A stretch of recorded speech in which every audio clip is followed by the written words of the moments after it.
Sahana Bhavatu, Sahana Bhunaktu, Sahaviryam Karavavahai, Tejasvinavaditamastu ma vidvishavahai. Om Shanti, Shanti, Shanti.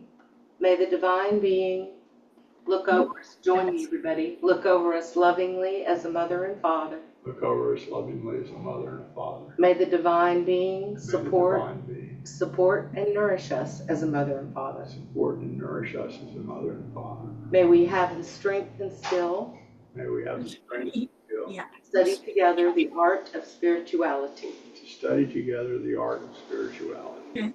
No misunderstandings arise amongst us. May no misunderstandings arise among us. Om, peace, peace, peace be unto us and to all beloved beings everywhere.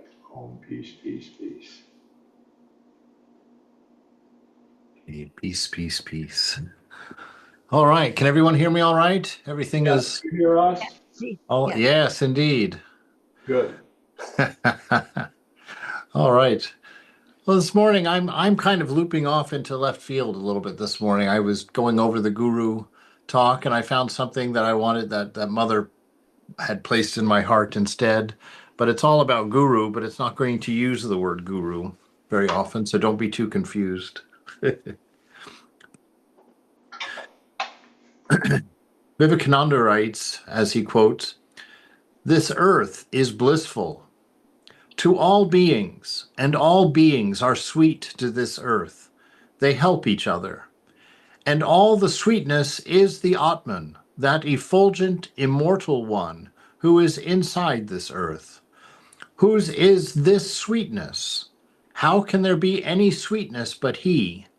That one sweetness is manifesting itself in various ways. Wherever there is any love, wherever there is any sweetness, in any human being, either in a saint or a sinner, either in an angel or a murderer, either in the body, mind, or the senses, it is he." This is such a beautiful passage here, and I really, it's really kind of a description of the maturity of spiritual life, where you just begin to enjoy your life. You begin to enjoy the presence. It's become second nature to you. You have learned how to walk with God in a way where God is palpable and God is visible in a way to you, in the way that you have begun to look for the communication. You've begun to open your eyes to the little sweet nothings that are offered to you during the days. And just to have this general fond regard for beings. Brother Lawrence used those words exactly, and I always loved them because they were so understated, that he tried to just constantly remain in a state of fond regard for the divine, for the presence of God, and for the presence of others. And so he just tried to maintain this disposition of being in a place of fond regard, not a glad-handing, over-the-top friendliness, but a fond regard, just a gentle, positive push, or emanation would probably be a better word, in this world. And this is such a beautiful place to start because I've begun to see how possible it is to be what you want to be, in the sense that being controlled by mind, being controlled by mood, being controlled by disposition is optional and is, in fact, a choice of ours. And it just seems so difficult for two reasons. One, because we've just have this lifelong habit of thinking that the mind was us. And so naturally we obey ourselves. Naturally we follow the pattern of the mind. But that it's quite possible to wake up in a bad mood and simply reject it. Simply say, no, not today, right? And then you take your mind and you begin to place it on positive things as you look around your room, even before you get out of bed, looking around the room, not thinking about, oh, I have to do this today, and oh, I have to get that done, and oh my God, I have to make that bed, right? Look around the room and remember your general fond regard for life. Remember that the beloved is present with you. Remember that this moment contains all the power that you need to reach the goal of your highest ideal. To remember that the universe is rooting for you. You know, that everything you're looking at out there is sweet to you and is nurturing you. We've been going through a lot of rain, as you've probably heard, out here in Santa Barbara. And, you know, we live up on a rather large hill, so we're all right here. But the beauty of it is that, you know, I moved here in March. And from March until last month, there was not one drop of rain, you know, and the whole earth gets thirsty. You can just feel it. You know, everything is so dry, and the leaves on the trees, they're there, but they're dusty because they haven't been, you know, cleaned off with the rain in months. They're dusty and they're kind of just hanging there holding on like, okay, we can do this, we can do this. And then we have this big rain, and you can just feel this beautiful relief in the whole world. You know, the leaves on the trees are dark green again because they've been polished. The dust has been washed off with the rain. And there's just this vibrance in all of the plants in the garden. And, you know, the weeds start growing up everywhere. And it's a real celebration. And I have found, you know, what a beautiful thing. You just stand there and look at all of this life. And you just remember, this is the sweetness, the earth taking care of its own, you know, the earth being sweet to its own. And then those which belong to the earth, which belongs to the divine, are sweet in and of themselves. And that what a beautiful viewpoint, or not viewpoint, but what a beautiful summary of the spiritual life. Everything is beautiful. Everything is blissful. Everything is helping each other. Everything is in harmony, right? Physical enjoyments are but he. Mental enjoyments are but he. Spiritual enjoyments are but he. How can there be anything but he? How can there be 20,000 gods and devils fighting with each other? Childish dreams. Whatever is the lowest physical enjoyment is he, and the highest spiritual enjoyment is he. There is no sweetness but he. Thus says Yajnavalkya. You know, so just that insistence again of all of this knowledge that everything you are hoping for in life is a quality of the beloved. And when Ramakrishna tells us, you know, that we have to love God with the combined forces of the love of you know, a chaste wife or a husband for his chaste wife, and for you know, a woman for for her paramour, and a child for its mother, you know, this combined love already exists in us. We've just splintered it and have given it away to things that are not what we're looking for. You know, we hear of unity, and that makes us think, oh, I need a partner for life. You know, we think of security. Oh, I need to be rich, right? We think of self-determination. Oh, I need to be powerful. We think of pure love. We think, oh, I need to be famous. You know, all of these symbols of the nth degree of all that we desire need to go one step farther. And this scripture is just dumping us right here in the lap of the divine. Everything that you've enjoyed in life, no matter what you've blamed it on, has been an experience of the divine. And if you could learn to see it as an experience of the divine, you would transcend the need to be beholden to the things that you blame for it now. And in that freedom, you'll find a great delight.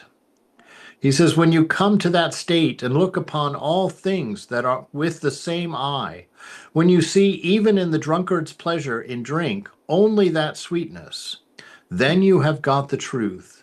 And then alone you will know what happiness means, what peace means, what love means. And so long as make all these vain distinctions, silly, childish, foolish superstitions, all sorts of misery will come. So as long as we're blaming objects for our bliss, for our joy, as long as we're blaming relationships for our fulfillment, there will be nothing but misery, not just one long blanket of misery, but just, you know, the rolling waves, up and down, up and down. The relationship goes good, and then it goes bad, and then it goes good, and then it goes bad. The job goes good, and then it goes bad. The money comes in, the money goes out, right? And as long as we are blaming all of those changeable things for our state of being, we are slaves to them. You know, a day that it doesn't turn out the way we wanted ruins us. A person who isn't not treating us the way we want to be treated, we're ruined. You know, a child disobedient, overworking us, making tons of noise, and we're ruined because we haven't established this divine knowledge of all the beauty in the world that is the divine, is present in us in this moment for us to enjoy, for us to recognize, and for us to take comfort in. He says that immortal one, that effulgent one, he is inside the earth. It is all his sweetness, and the same sweetness as in the body. The body is the earth, as it were, and inside all the powers of the body, all the enjoyments of the body, is he. The eyes see, the skin touches. What are all these enjoyments? That self-effulgent one who is in the body. He is the Atman. This world, so sweet of all beings, and every being so sweet to it, is but the self-effulgent. The immortal is the bliss in that world. In us also, he is that bliss. He is that Brahman. Right? And this is where we build that relationship with that divinity, right? By looking and thinking, gosh, what is the touch of the divine? Well, just touch yourself, touch your face, you know, that feeling of your warm hand on your cheek. That is the way love has been communicated to us since our childhood, right? Place it there and think this, the source of this wonderful feeling, this encouraging feeling is the beloved, right? Think of all of those sweet things, your favorite food, you know, that is a symbol, an expression of the bliss of the divine, of the beauty of the divine. Every sunset. You see, in this world, there is nothing sinful when it is seen properly and understood properly. If you're able to see that it is the divine principle in everything that you enjoy, you'll no longer start running after those particulars. If you learn to turn within, you can see that those joys are always yours without having to go and subject yourself to the objects that gave them to you before or reflected them to you before. Right? The air is so sweet to all beings, and all beings are so sweet to it. But he who is that self-effulgent immortal being in the air is also in this body. He is expressing himself as life in all beings. So there, to enjoy life is to enjoy God, right? It's not the problem. The problem is not enjoying life. The problem is not enjoyment. The problem is thinking that it's the externals that are making it enjoyable, when in fact it's that divine principle within you that recognizes beauty. You have never been taught what beauty is. But you know it when you see it. Why? Because it's the principle of the beloved, which is you, which is intimate with you, within you right now. Look around the room and find something lovely to look at and contemplate. How is it that the beloved, that things become beautiful when they meet me? How is it possible? What is beauty? It's the presence. It's the presence of God. These are what Vivekananda is talking about when he says, stop seeking, stop looking for God. You goofball. you, you've never seen, I think that was the exact quote, something like that. But you've never seen anything but God. Everything beautiful is of the nature of the beloved, right? Everything is beautiful. Anything that's not beautiful is simply a shadow of the divine, right?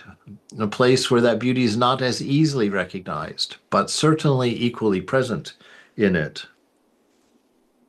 What can there be but his reflection, right? This is that secret. The secret is that all that is seen is a reflection of the divine oneness, right? Mapped out in the finite, right? Everything constantly changing because it's a constantly renewed expression of an infinite bliss, an infinite beauty, an infinite wonder. So God had to make everything change constantly because he cannot be trapped in a single moment with a beginning and an end. So he made an eternal moment. And in that, he just pours himself through eternally, right? And so what we see as the changing world is God being poured through manifestation, being poured through the physical, the finite, the material, right? And so that flow of God through the moment is a constant flowing change. And to see it and to understand and to know what it is to be free. To think that it's objects and that pleasures lay locked within them is bondage, right? Bondage and loneliness. But to find the divine present, to learn how to converse with the isness of the moment, to learn how to touch your freedom in the moment. This is spiritual life. This is the beginning of the fun of knowing yourself, knowing the divine bliss. Everything is that divine reflection, and through that divine reflection, everything becomes guru. Everything begins to teach you. And the best way to evoke that teacher is to sit quietly in the moment, like right now, and ask yourself, are you content? In this moment, do you need anything? Right? And there should that you at some point you'll come to a yes. I'm fine. But to the degree that you're not content in the moment, to the degree that you're not content to be present, to that degree you haven't understood your nature yet. To that degree, you're missing the party. That is raging, literally raging within your heart at this very moment. But as long as we live as ego, as long as we live in the mind as a thought of ourself, we can't hear the party. We can't even see the party. We're walking around hoping for an invitation when we're packed to the gills with the songs. He is in us expressing himself as mind. This lightning is so beautiful. Everyone is so sweet to the lightning. But the self-effulgent and immortal one is the soul of this lightning and is also in us because all is Brahman, the Atman, the self, the king of all beings. So what is it that blocks us? He says expression is necessarily degeneration, right? For something for this infinite that's enough of a word if we could understand it. In this infinite, just simply to manifest is to be trapped, is to be jailed for a moment, to be defined, to be captured for a moment, right? And so for God to simply express himself in this world or herself in this world to us is a degradation, right? And we see those degradations and we experience those degradations because we can't see the things lasting forever, right? We see all of our pleasures are momentary. All of the things we long for have an expiration date on them. That is the limitation. That is the degradation. God cannot express the infinite in the finite. So everything that you are seeing God in and enjoying in the finite by necessity has a finite length of effect on you, right? It comes and it goes. But to know the divine is being expressed, to know that it's the liquid of God being poured through the moment that you're experiencing, then you know that everything is eternal because that flow is eternal. So you don't grab at things because you know it's the divine principle of the moment that contains beauty. It's the divine principle of this moment that is love.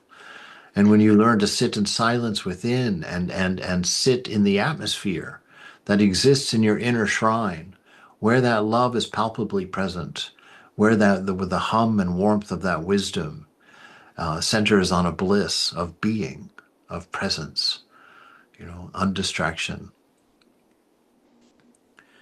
So to get out of it, we have to look through and understand that this is a constantly changing dynamic expression of this divine bliss, and that it's not in the objects and the momentarily trapped things that we can experience through the senses, but it's in the flow of the divine principle as it comes through. He says that Vivekananda says, expression is necessarily degeneration because spirit can only be expressed by the letter, by word, right? By manifestation, by law, right?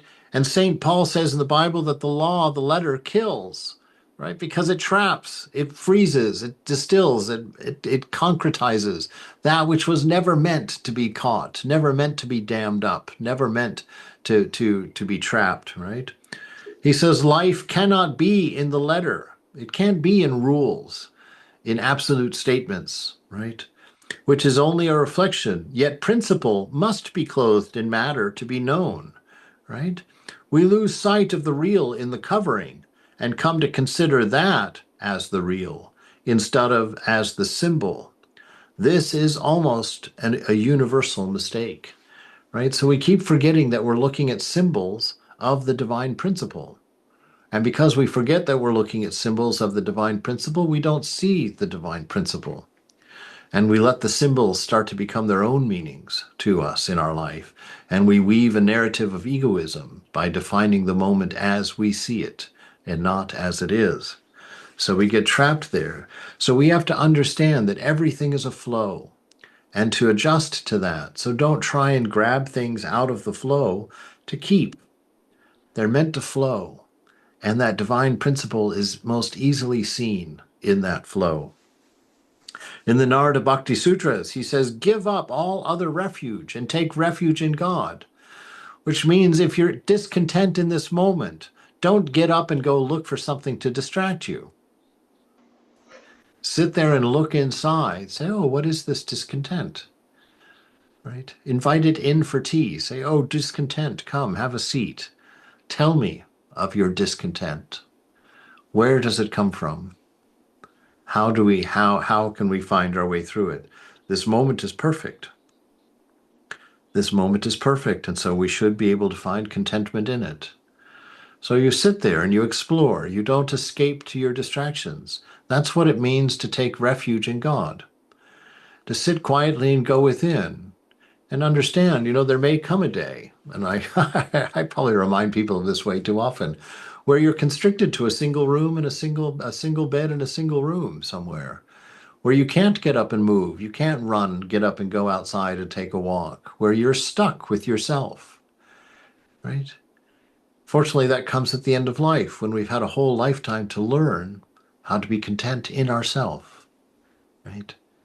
So that we can sit there and be blissful. I always remember Swami Asitananda. He used to live in Olimo, which is a big 2,000-acre retreat in the middle of nowhere. He was a monk out there in the barn, so very lonely life out there. And I remember in his old age, he was restricted to just an easy chair. He couldn't get out of it much anymore because he had some problems with bone. But anyway, I remember just every time I would go check on him, I'd always peek in on him when I was out there working. And he was always the same. He was always sitting there in that chair, and he always sort of was looking off into space somewhere with the sweetest smile on his face, just a gentle fondness, that fond regard that we started off with. Just sitting there content. There was no one there to entertain him. There was no radio. There was no television. There was a computer, and he used to do a lot on that. But in his last days, he didn't even turn that on.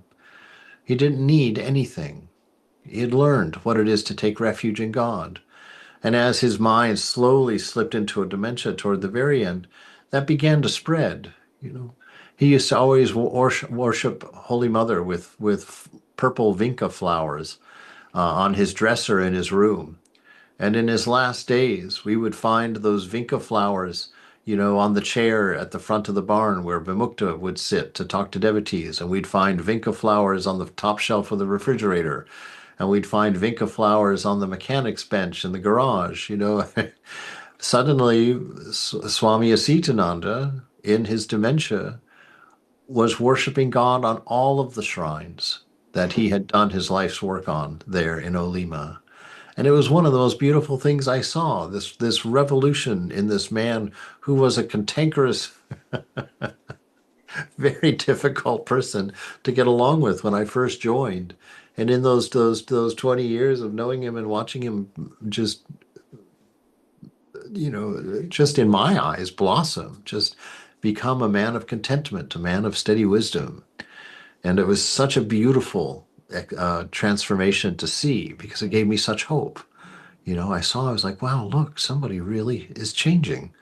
Somebody really is becoming divine. What an amazing thing.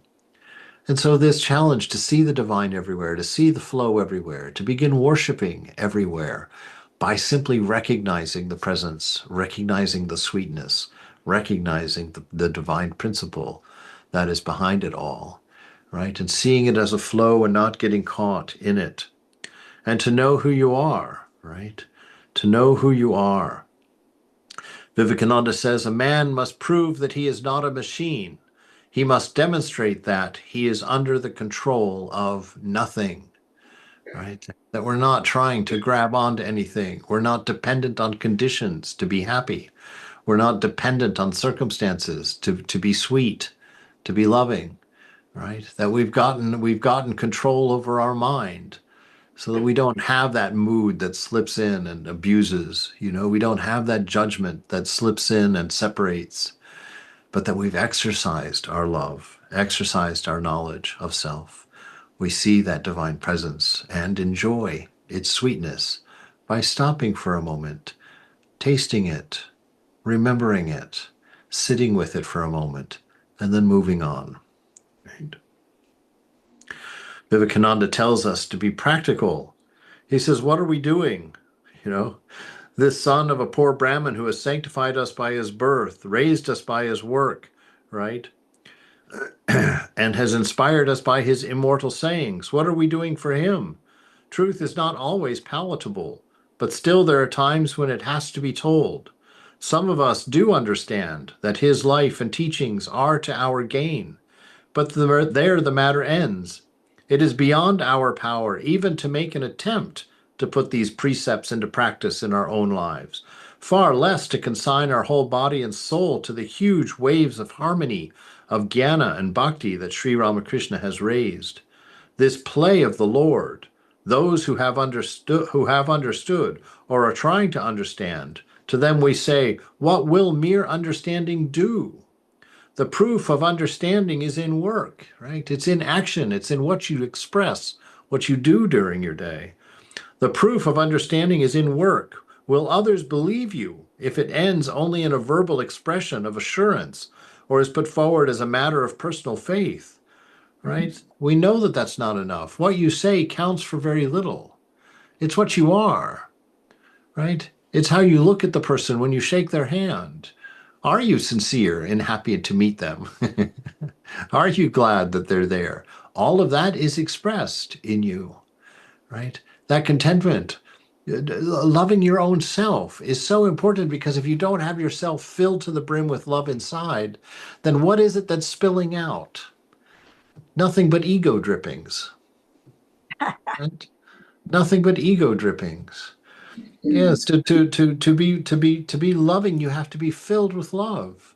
To be filled with love means you have to love yourself, right? To be kind to others means that you're kind to yourself. To be encouraging to others means to be encouraging to yourself. To be at peace with others means to be at peace with yourself, right? And all of that exists in you all the time at every moment. It's yours to touch. It's yours to sort out and find. And through that, you will find a bliss that will carry you through the struggles and challenges of old age, like the sweet arms of your mama carried you from the crib to crib as a child, right? To grow in this love is to take away the fear that we have of life. It allows you to love people without being afraid of being taken advantage of, right? It allows you to stand up and sing regardless of whether you know how or not, because you have a joy to express, you have a love to express. It allows you to overcome your shyness and go over and meet the new person, shake their hand. It helps you to gain your confidence, right? You stand up and to give a lecture at work or at school or whatever. It's your confidence, because you carry this atmosphere of holiness within yourself, an atmosphere of completeness in yourself, that you need nothing outside. Win or lose, I've already won, right? And so you go forward with this attitude.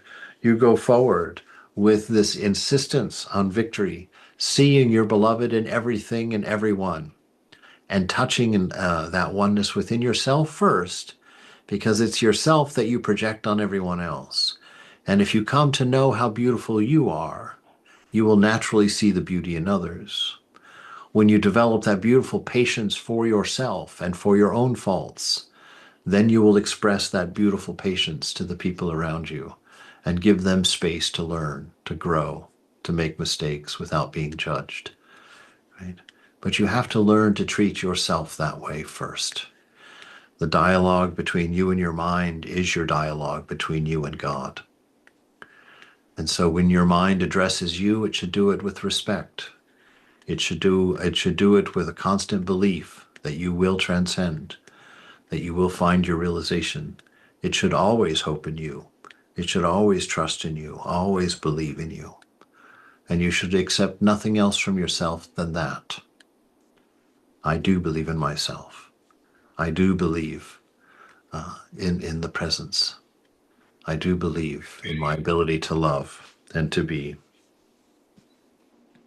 Work argues what one feels. Work out what you feel and let the world see it. All ideas and feelings coming out of the fullness of the heart are known by their fruits. And what are their fruits? Practical work, right? The inspiration that you live is the message of the nature of your shrine. How healthy is your inner shrine? He says, so we got to be practical. We have to purify, meditate. These ideas are very helpful to men. They are for meditation. For instance, meditate on the earth. Think of the earth, and at the same time, know that we have that which is in the earth. Both are the same. Identify the body with the earth and identify the soul with the soul behind. Identify the air with the soul that is in the air and that is in me. They are all one, manifested in different forms. To realize this, unity is the end and aim of all meditation, right? Unity is love. To realize unity, oneness, it's to love freely, because if you see each other as yourself, where's the fear? Where's the shyness? Where's the impropriety? Where is any of that? The freedom to be and to laugh at being, to make mistakes and laugh at the mistakes, because they are not our nature. They do not belong to us. And so we're not defeated by them. We see those shortcomings in each other and we chuckle because we know they're temporary. You know, in the same way that I thought Swami Sasitananda, when I first joined, because the brahmachari always knows the best quality monks. And so, of course, I had my opinions of all of my senior brothers. And I thought, oh, this one's so cantankerous. And Mother proved me so ignorant as I lived with him for those years. And to see that beautiful spirit develop in that soul, right? So it's by this constant expansion of self. That's why Vivekananda writes, all expansion is life. It's like expansion of the people you love, your expansion of your understanding of love, your expansion of your understanding of God's beauty. It's one of the wonderful things I love that was in that song that Ramakrishna sang to Brigu. She said, dive deep, O mind, dive deep into the beauty to God's beauty, right? Yes. Yes. And so what a lovely and divine meditation that is. Dive into the beauty. That's how you get into the depth. Go hold that rose in front of you and meditate and keep asking, where is the beauty? Right? It's there. You see beauty. Where is it? Show me beauty, Mother. Because Mother is that beauty itself. And to find that in the flower, find that in everything, is to see the divine nature behind all things.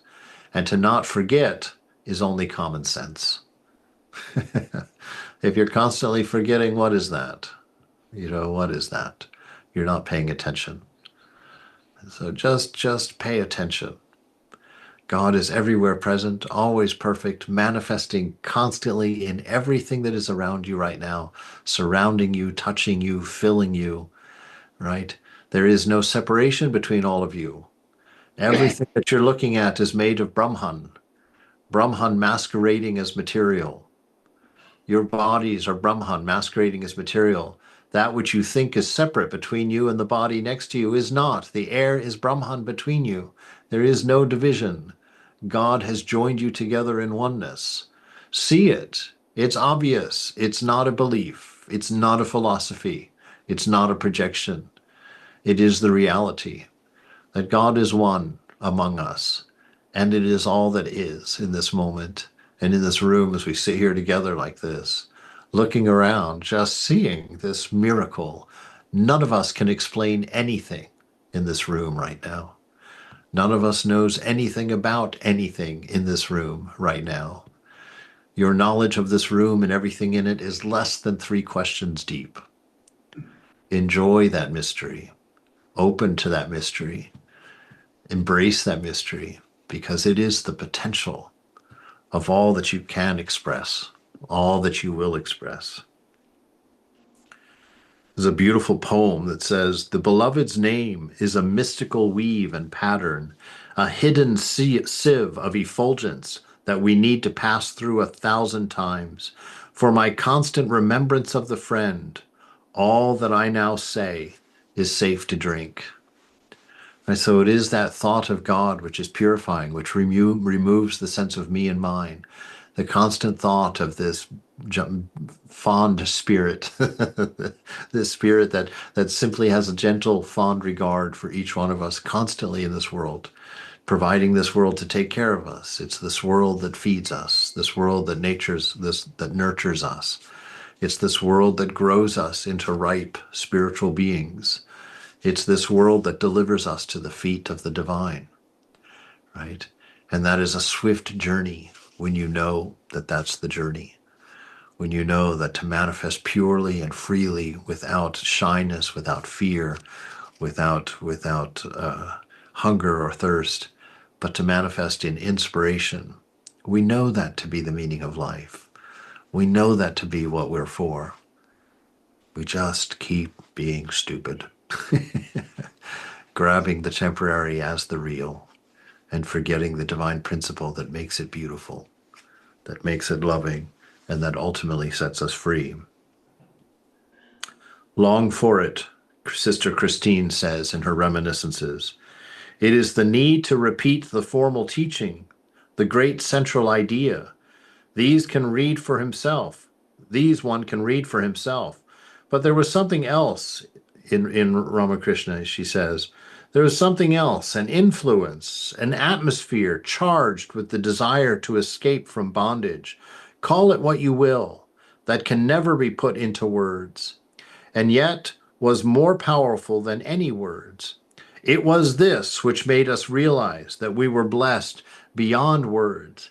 To hear Vivekananda say, this indecent clinging to life, it drew aside the curtain for us into the region beyond life and death, and planted in our hearts the desire for that glorious freedom. We saw a soul struggling to escape the meshes of Maya, and one to whom the body was an intolerable bondage, not only a limitation, but a degrading humiliation. Azad, Azad, the free, he would cry, pacing up and down like a caged lion. Yes, like the lion in the cage who found the bars not of iron but of bamboo. Let us not be caught this time, would be his refrain another day. So many times Maya has caught us. So many times we have exchanged our freedom for sugar dolls, which melted when the water touched them. Let us not be caught this time. So in us was planted this great desire for freedom. 2 of the 3 requisites we already had, a human body and a guru. And now he was giving us the 3rd, the desire to be free. This is what Holy Company does. It raises that longing to be free. You know, you look into a sadhu's eyes and you see that sparkle, you see that life, and you think, there it is. And he's seeing that reflected in you in the same eyes, you know. To walk around and to see that divinity, to see that potential everywhere as she's talking for it, to open our minds and see with the name of God coursing through our mind and our body, that everything that we say and do is safe to drink, as it were. It's a blessing to the world. Nothing is tainted by selfishness. Nothing is tainted by smallness. Nothing is tainted by the shadows, right? Because you are a light that shines equally in all directions without shadow by your nature, right? Vivekananda says, the first lesson then is to sit for some time and let the mind run on. The mind is bubbling up all the time. It is like that monkey jumping about. Let the monkey jump as much as he can. You simply wait and watch. Right? This is one of the biggest mysteries for us. When we meditate, we're always trying to meditate.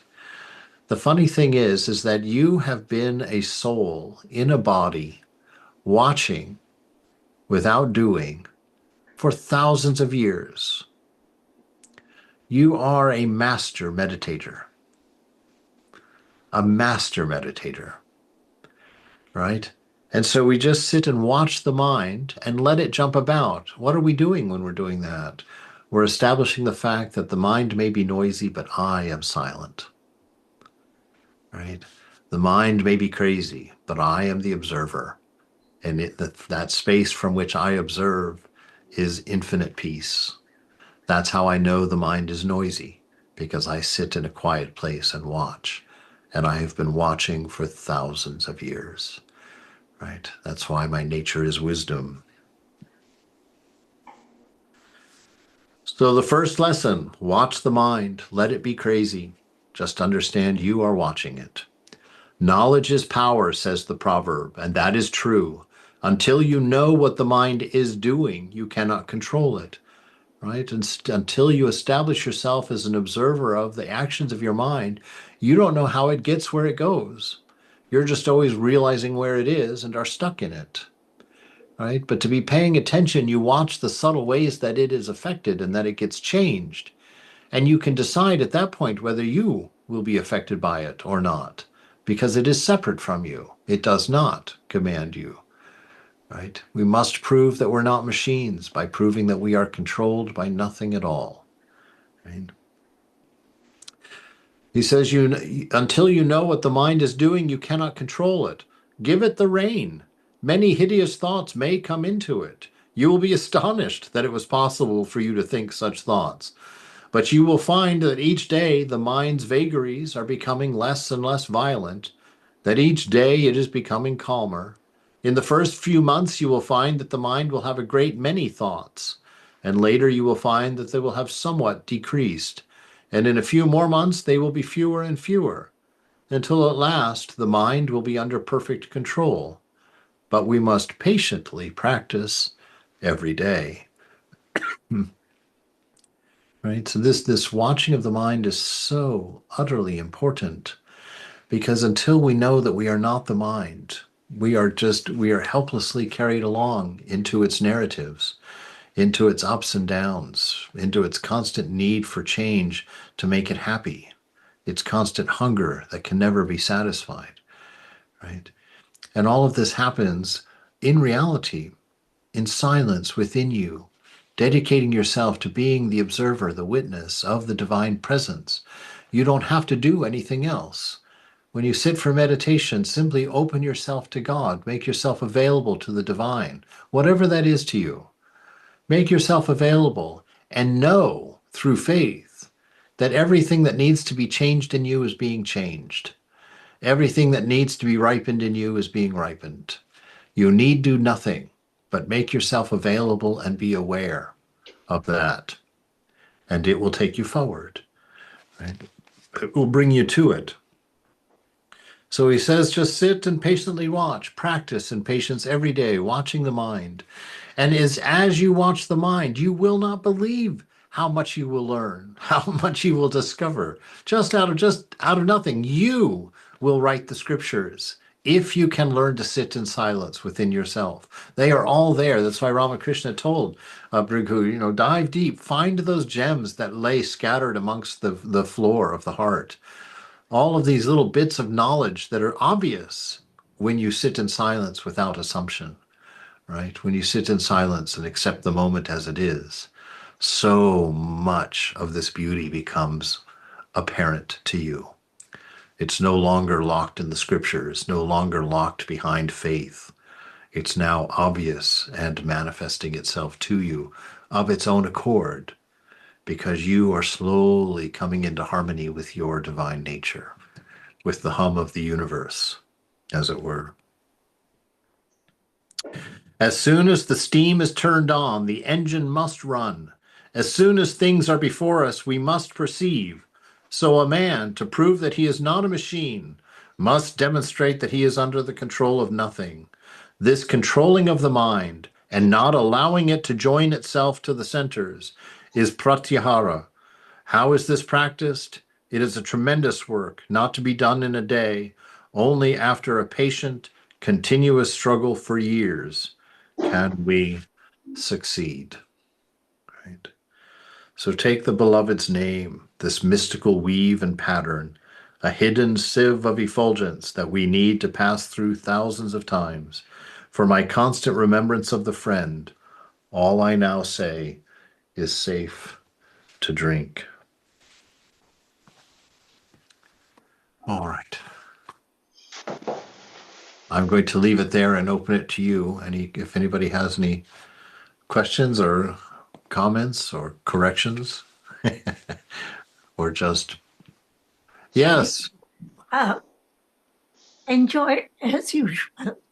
Wonderful points, positive and heartwarming. Only one question, please. Along with all the positive things that you mentioned, what about some of the not so pleasant, some of the challenging and upsetting things that also happen in life? At that time, how to maintain your equilibrium, how to handle those very unpleasant or challenging things. Yes. Well, we have to establish ourselves before those times come, before we get stuck with those negative things coming. We have to establish ourselves in a deep faith in the nature of being. We have to really learn to see the world as coming from the source of love, it means we need to start seeing the love in everything that we do. And we see that love is the only thing that motivates us. We have to spend, Does it mean that they are not permanent? We should tell ourselves. Well, they definitely are not permanent. They definitely are not permanent. And that is one of the things, one of the tools I used to overcome my depression was that I would always remind myself, you have not always felt this way, so you will not always feel this way. Right. And so knowing that it's temporary is definitely a big help. But what we want to do is establish ourselves in an atmosphere of sweetness because we have a shrine in the heart. And if you go to that shrine purposely every day and meditate, you will create in that shrine within yourself the same atmosphere that you find in a beautiful temple that's had lots of practice done in it. And so we provide a place for us to sit and observe the world. When you have that place established in yourself and bad things happen, then they don't come immediately and pierce you. You get an opportunity to hold them in front of you for a second. And you remember to yourself, I learned this from Swami Arupaishananda, when I've told this story, his mother was in danger of passing away. Of course, she's passed away now. But there was a point where she was very sick about a decade ago where she was look like she was going to die. And of course, Swami was very close to his mother, a very sweet relationship. She was a very holy woman. And he was deeply distressed by that. But he was a Swami. And he was walking around the campus in Hollywood all day that day. And I kept seeing him. And every time I saw him, he was visibly speaking. His mouth was visibly moving. And I remember asking him, I said, Maharaj, you've been talking to yourself all day long. What are you saying? And he says, oh, my mother's in the hospital. He says, my mind is very disturbed. So I've just been walking around repeating and reminding myself, God is everywhere present and always perfect. Right? And so I perfectly relate to what you're saying. My beloved husband just passed away 5 months ago. And I have gone through, and I'm still struggling with all the memories and all the things of 70 years union. Mm. I understand, but it's very hard when that feeling comes and hits you. Oh, Well, in that, Ma, let me speak very gently on this, is your big mistake was to think that your husband was that body. uh, Your husband was the love that you enjoyed. yes, yes, That's who your husband was. And so when you remember now, don't remember body because that will bring sadness because the body's not coming back. But pay attention to the love that arises in you. What is it that brings the tears? oh, Before it's tears, it's sweetness, yes, right? What makes it turn sweetness turn into tears? Well, the expectation of body, that his body's not going to be there. And it takes what is sweet and turns it into tears. So understand that your husband is more with you now than he ever was. That the body's separated. Now that love that you shared, that love that you felt, that love that you expressed with each other, that was what was real. That is the thing that has lasted, you see. That's the message of God. Because that love is the divine quality, and it has outlasted his body, and it will outlast your body. But it is that love that is real. And if you can remember that when you think of your husband, you can stop at that point and experience the bliss, the joy of that love, of that beautiful time together, and know that, and then enjoy the love that arises in the heart at that moment when you allow it to be beautiful yes. and not turn it into a regret that the body is gone. And so that's how we learn to take something that's sad and see its beauty, and how we can keep someone who has passed with us, knowing that they were always the love that we had. Thank you. It helps. Thank you. Yeah. I'd like to make a comment. Can you hear me okay? Yes, please, Tom. Okay, so one of the things that I think you were reading from Vivekananda, he said if you just sit and watch your mind, it'll slow down and eventually the thoughts will stop. I've been meditating a long time and the thoughts never stop for me. And I used to think that I was doing something wrong, but then I just started asking other people, well, have the wandering thoughts ever stopped? Nobody said that they had. Maybe they have for you. Or maybe they did in monasteries in India. But the effect that it had on me is that I just for years thought I was a bad meditator because the wandering thoughts hadn't stopped. And when I realized that's the way it is for everybody, I started thinking, well, not that I was a good meditator or a bad meditator, but really that I just enjoyed sitting and meditating.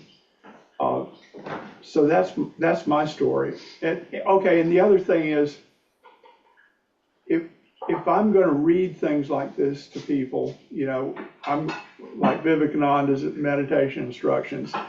Part of what I'm going to do is also tell them that for most people, the mind doesn't stop wandering, but it's just fine because my mind wanders, I come back. My mind wanders, I come back. Maybe it wanders for 5 seconds, and I come back, or maybe an hour and I come back. It's rarely an hour, but anyway, that's my 2 cents worth. Thanks for listening. Yeah, no, it's an important point because you're right. The mind is always noisy there. And my understanding of it at this point, what has happened within myself anyway, let me share that, is that through that practice of watching the mind may not have quieted down, but the effect of the mind on me has lessened. Because by establishing yourself as the watcher of the mind, you become more and more aware of the space that you actually inhabit, which is not in the mind. It's before the mind. And you begin to realize the reason, I've mentioned this before, the reason that you know that your mind is noisy is because you are not. The reason that all the movement of the mind you can feel and detect because you, from where you're watching, are in absolute peace, absolute bliss. And by watching the mind, we become more and more aware of our separation from it, that we are not that. And as we become more and more aware of not being that, we then become quite interested in where we are. If I'm not in there, where am I? What is the nature of spirit, right? And we know that the nature of spirit is a deep and abiding silence that's full with the potential of all possibilities everywhere all at once, that it is the height of the purest love and the depth of the purest wisdom. And as we begin to settle into that space, as we begin to be interested in that space, that develops not as a point, right? That develops not as an understanding, but as an experience of an atmosphere that is truer to you than the mind. And so in time we move into a new identity, which is not the particulars of mind, but which is the universal nature of the soul that can be everything everywhere and is everything everywhere. That's getting high at that point, getting higher than we need to go. But what you're saying is true. The mind will rattle, and it may rattle for a very long time. But that need not prevent you from being a great meditator. You just keep coming back to the fact that I'm meditating because I'm watching in silence this ever-changing thing called a mind.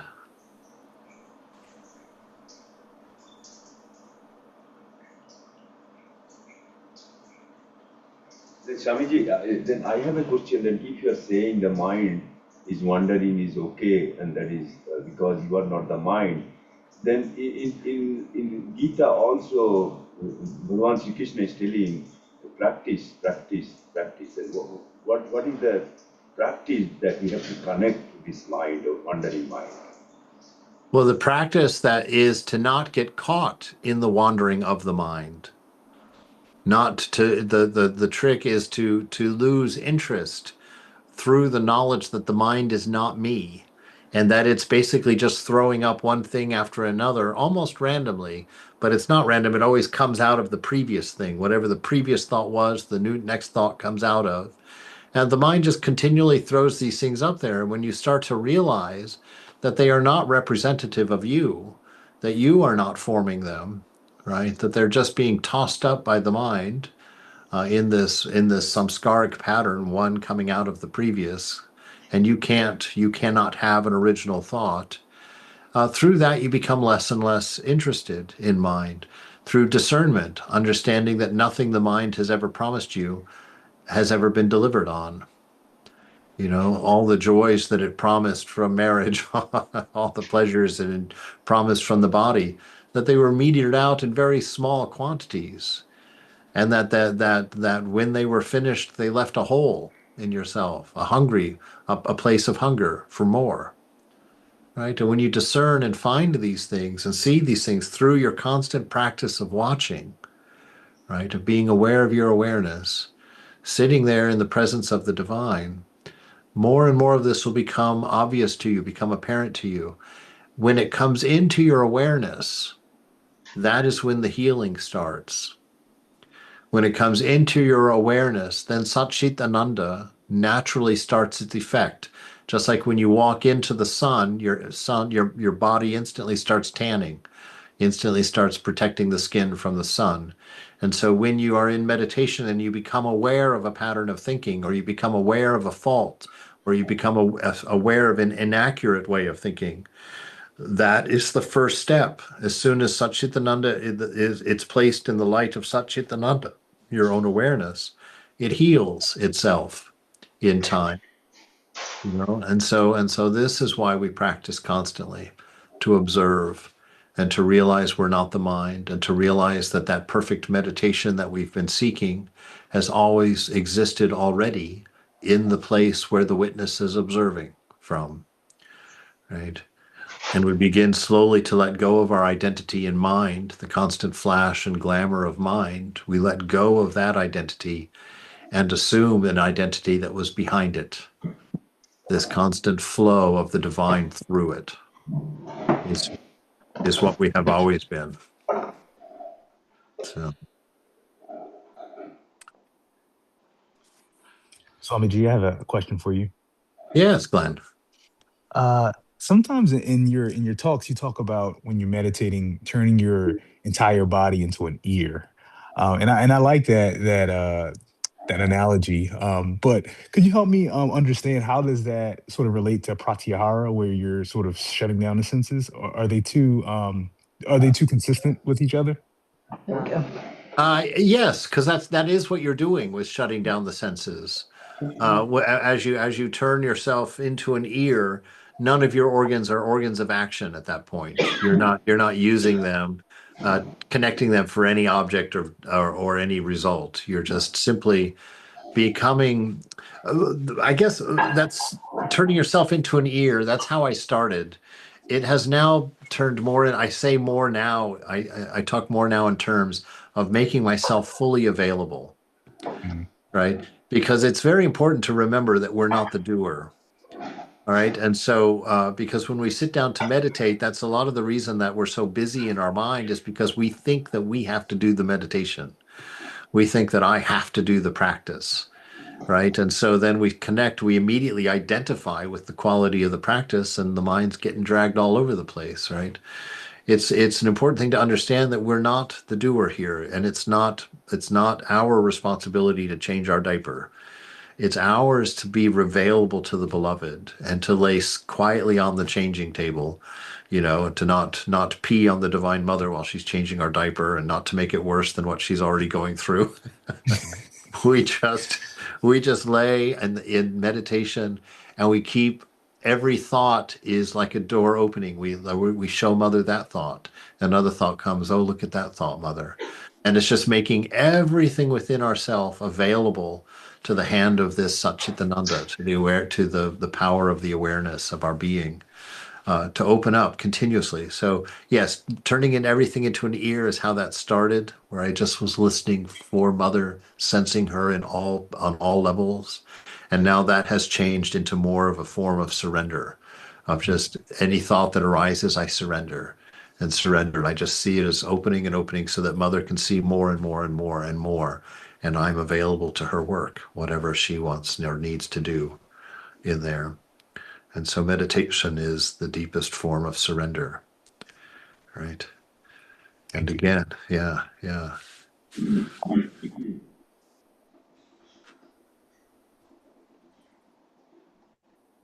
Swami, Yes. Hi, Swami. namaste.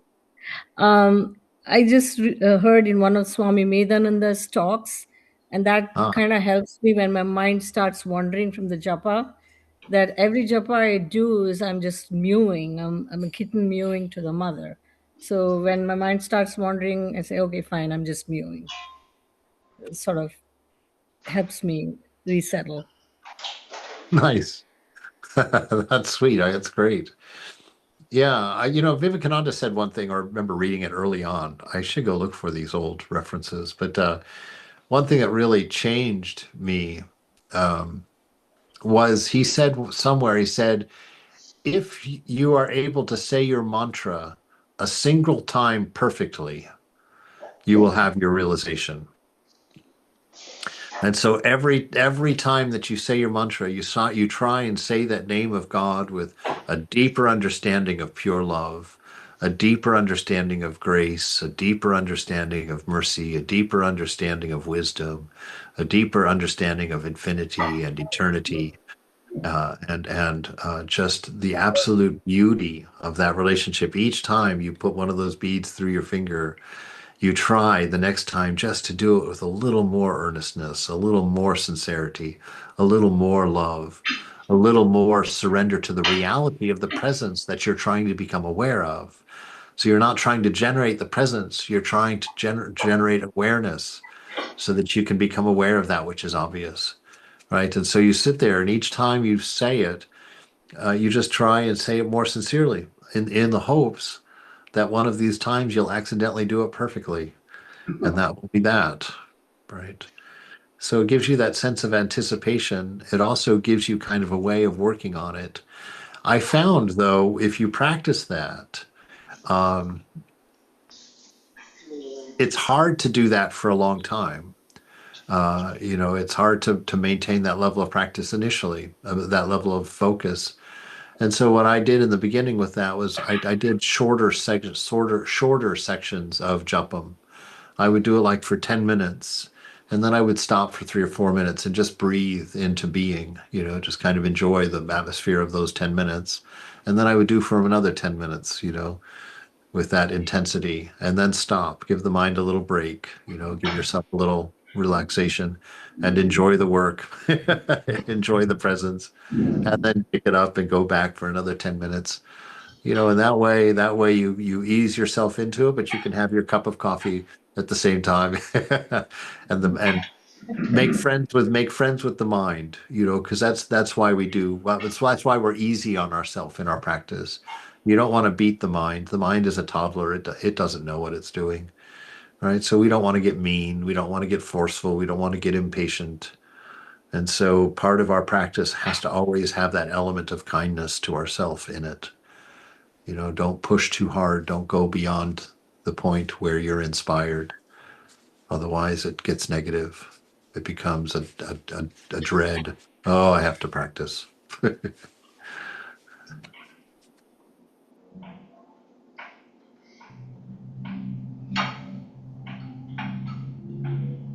All right. Is that everything? Go forward.